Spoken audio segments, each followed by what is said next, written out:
In October of 1956, construction was completed on what is perhaps the most influential piece of architecture built in the second half of the 20th century, the Southdale Mall in Edina, Minnesota. Designed by Viennese immigrant Victor Gruen, Southdale was built as both a retail paradise and as a prototype of a new town center for the suburbanized post-war era. For these young adults, the shopping centers have built fountains, commissioned statues, put in restaurants, and freestanding stairways.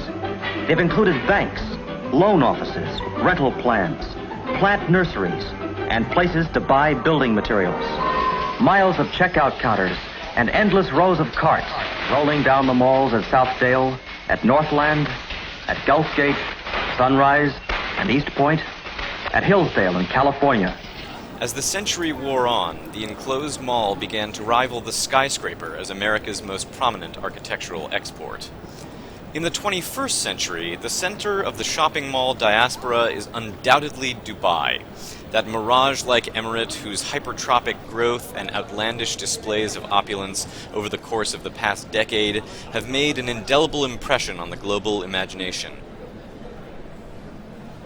It is no surprise, then, that when Joel Sternfeld sought to create a new body of work that would critically address the global culture of consumerism, he would head to Dubai to document its seemingly endless acres of air-conditioned retail space. What is surprising, particularly in light of his extensive photographic career using an 8x10-inch view camera, is that he would choose to create this new body of work using only the camera on his iPhone. As Sternfeld explained to me when I sat down with him in his apartment in New York, the choice to put aside the tool with which he has worked for decades was largely a conceptual one. For me, Sternfeld explained, it was about the marriage of form and content, using one of the most visible contemporary consumer fetish objects to create an image of global consumption. The very nature of the photographic act has changed, Sternfeld told me, from a kind of privileged, discrete act to something more continuous and generic. I've always felt that the individual image can't present a truth, but cumulatively a group of images might.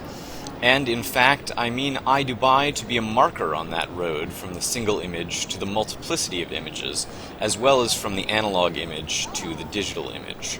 What matters now, I think, is ideas, groupings of images, books, and the development of ideas across a lifetime. In some images, the quality is afflicted with the familiar muted haze of the low res, while in others, the colors take on an amped-up digital crunch that seems sucked straight out of a video game. Everything comes off as looking both materially and spiritually cheap.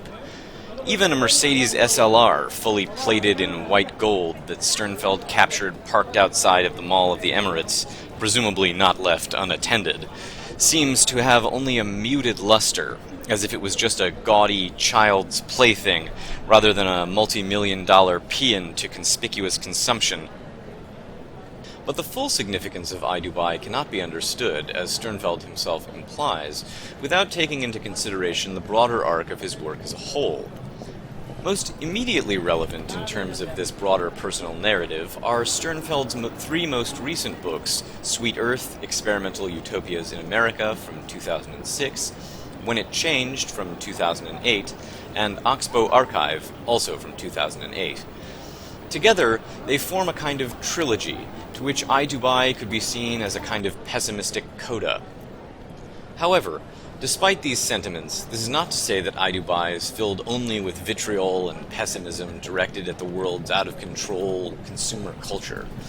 There are also hints, among the people who find themselves adrift in Dubai's mallscape, of all that is worth saving. Scattered among the images of bored-looking sybarites and parodically lavish food courts selling Starbucks coffee are images of people attempting to reclaim the alienating space of the mall in order to fashion it into a semblance of public space, as Victor Gruen had originally envisioned. Teenage boys laughing convivially, a hooded hawk brought in as part of a Ramadan festival. Most touchingly, Sternfeld has also made it a point to search out tender images of fatherhood, which exist in opposition to the West's predominant view of the Middle Eastern male as a threatening entity. At its heart, iDubai remains, despite flashes of human feeling, an indictment of the inhumanity of both the literal and figurative architecture of consumer capitalism, which, when viewed in light of the economic collapse of 2008 and the looming crisis in the European Union, would seem to be a castle constructed on sand.